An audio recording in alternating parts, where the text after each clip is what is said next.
성도 여러분, 7월 21일 화요일입니다.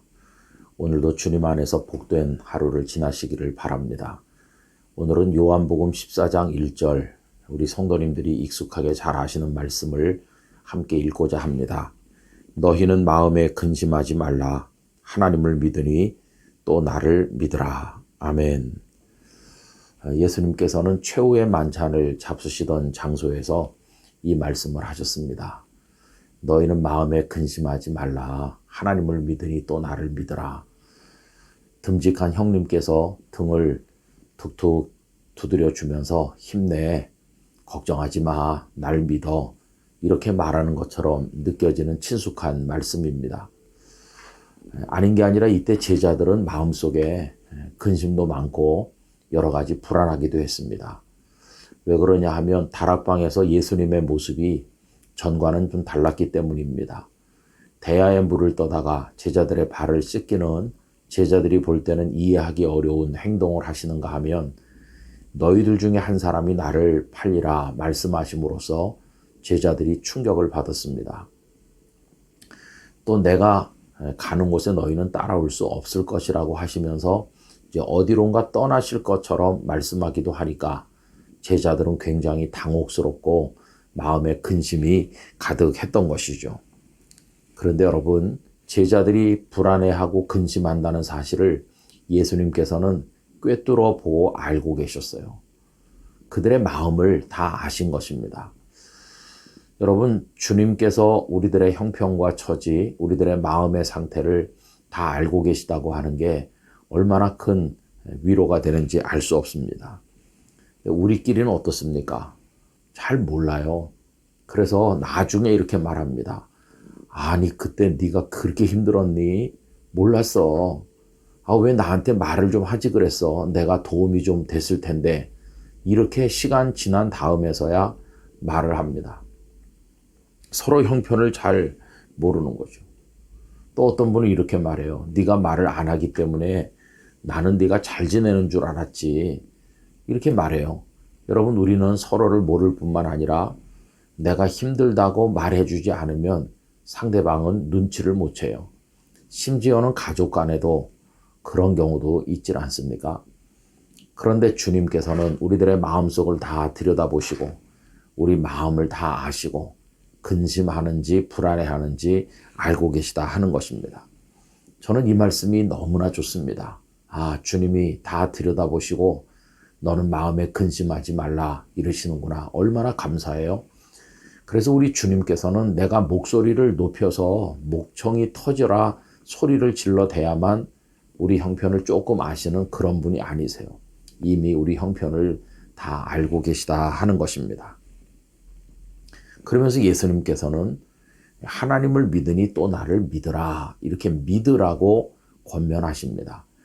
여러분, 마음이 불안하고 흔들리는 사람에게 믿음을 독려하는 것이야말로 굉장히 중요한 일입니다. 제자들은 이때 하나님을 안 믿는 사람이 아니고 이미 하나님을 믿고 있지요. 믿고 있는 사람일지라도 믿으라고, 잘 믿으라고, 굳건하게 믿으라고 이렇게 권면하는 것은 너무나도 중요한 일입니다. 여러분, 우리들도 서로 간에 믿음을 권면하기를 원하는데요. 데살로니가 전서 3장 2절 끝부분을 쉬운 성경으로 보면 다음과 같습니다. 그가 여러분을 굳세게 하고 믿음 안에서 여러분을 위로해 줄 것입니다. 나도 믿음을 가졌고 너도 믿음을 가졌다. 우리가 서로 그럴 때 그 믿음을 독려하는 것은 피차에게 큰 힘이 된다는 것을 우리가 알고 있습니다. 사도행전 11장 23절에도 초대교회 성도들이 이렇게 서로 격려하는 거죠. 그가 이르러 하나님의 은혜를 보고 기뻐하여 모든 사람에게 굳건한 마음으로 주와 함께 머물러 있으라 권하니. 주님만 붙드세요. 주님만 의지하세요. 주님만 믿으세요. 이렇게 권면하고 서로 독려하는 겁니다. 여러분들이 성도 간에, 가족 간에 믿음을 서로 독려하는 아름다운 모습이 있기를 원합니다. 그런데 오늘 말씀이 더 놀라운 이유가 있습니다. 그것은 이 제자들은 이미 하나님 아버지를 믿고 있잖아요. 그럼 어떻게 말하면 되겠습니까? 너희는 마음에 근심하지 말아라. 너희들이 하나님을 믿는 사람들이 아니냐. 이렇게 하시면 될 것 같아요. 그런데 예수님께서는 또 나를 믿으라 하는 말을 그 뒤에다가 첨가하고 있다는 것입니다. 너희는 마음에 근심하지 말라. 하나님을 믿으니 그 다음에 첨가하시기를 또 나를 믿으라. 이렇게 하셔요. 여러분, 또 나를 믿으라는 말씀을 덧붙이시는 이유가 뭘까요? 여러 가지 생각을 할 수가 있고 신학적으로 대단히 중요한 이야기도 말씀드릴 수가 있는데 그 이야기는 나중에 말씀드릴 기회가 있을 거라고 생각하고요. 또 나를 믿으라고 말씀하시는 이유는 성부 하나님은 어떤 분이십니까? 제자들이 볼 때는 너무 크시고 너무 먼데 계시고 너무 대하기 어려운 그런 분으로 여겨지죠. 그런데 예수님은 어떤 분이실까요? 그동안 같이 잡수시고 같이 주무시고 같이 그들과 함께 하면서 모든 것을 그들과 더불어 나누셨던 분이세요. 그래서 제자들이 하늘의 하나님을 생각할 때는 두려움이 생기지만 예수님 그러면 얼마나 친숙한지 말할 수가 없어요. 그래서 예수님께서는 하늘의 하나님만 믿는 것이 아니라 또 나를 믿으라 이렇게 말씀하는 거죠. 성부 하나님과 성자 예수님은 동일하신 분이세요. 근데 이런 신학적 얘기는 이제 나중에 말씀드린다고 하더라도 우리 주님의 친근함으로 나를 믿으라 이렇게 말씀하신 것을 볼 수 있어요. 여러분, 어린 애들이 울다가도 엄마만 오면 반가워하잖아요. 또 어떤 때는 엄마만 찾잖아요. 마치 제자들도 그와 같은 것입니다. 우리 주님을 믿으라고 말씀하시는 게 그들에게 큰 위로가 되었을 것입니다. 그래서 마치 이와 같아요. 울지 마. 엄마 여기 있어. 그러는 것처럼 예수님께서는 가장 친근한 방법으로 이제 제자들을 위로하신 것이죠.